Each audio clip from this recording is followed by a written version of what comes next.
Isa raw sa mga batayan ng kahirapan ng pamilyang Pilipino ay ang pagkain pinagsasaluhan sa hapagkainan.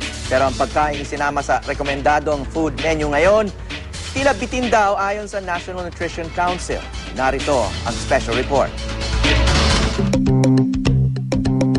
Sa mga mauulad na bansa, ganito ang mga pagkaing rekomendado ng kanilang mga gobyerno para makakain ng maayos ang isang pamilya at makatanggap ng tamang nutrisyon.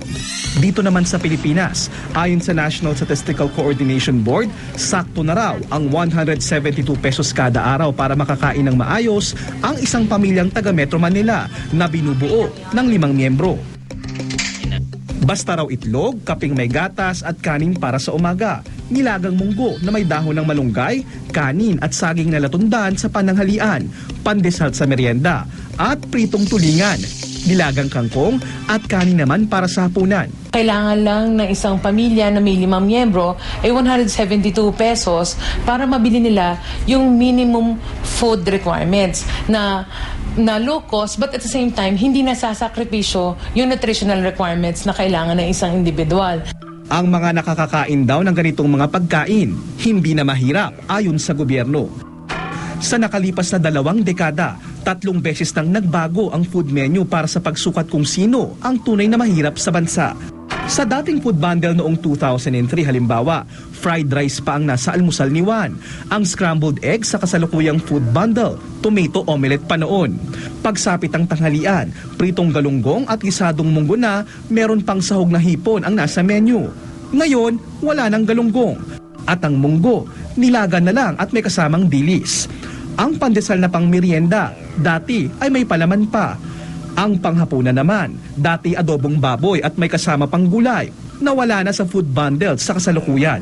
Sabi ng gobyerno, katumbas pa rin daw sa lumang menu ang nutrisyong makukuha sa bagong food bundle. At mas mura pang araw ito. Pero kapansin-pansin na sa kada palit ng metodolohiya, parating bumababa ang bilang ng mahirap. Humigit kumulang 5.03 million na ang ibinaba ng bilang ng mahihirap mula noong 2000 hanggang 2009. The food, which is the most controversial in this new methodology, is really for bare existence. Ginagamit natin yung pinakamababang pamantayan at nag-i-illusion tayong konti lang ang mahirap. Hindi nakaka-capture nung measure because it's so simplistic. And there are so many dimensions of poverty. Mga hindi nakakapasok ng eskwelahan, mga tinatanggihang pasyente dahil wala silang pang down payment sa emergency, so many others, no? O mga kumakain ng twice a day. It was never our intention na pababain ang poverty incidence. Siguro dapat lang mas stress na ginawa lang itong refinement so that we can more accurately identify the poor. Tiniyak din ng Food and Nutrition Research Institute na ang mga pagkain sa food bundle pasok sa pangangailangan ng mga Pinoy para makaiwas sa sakit at makagawa ng maayos. Pero sa tingin naman ng National Nutrition Council, parang bitin. Basically, dyan sa food menu na yan, wala tayong nakikitang gaanong rich in fat, except yung isang meal dyan na meron tayong pritong isda.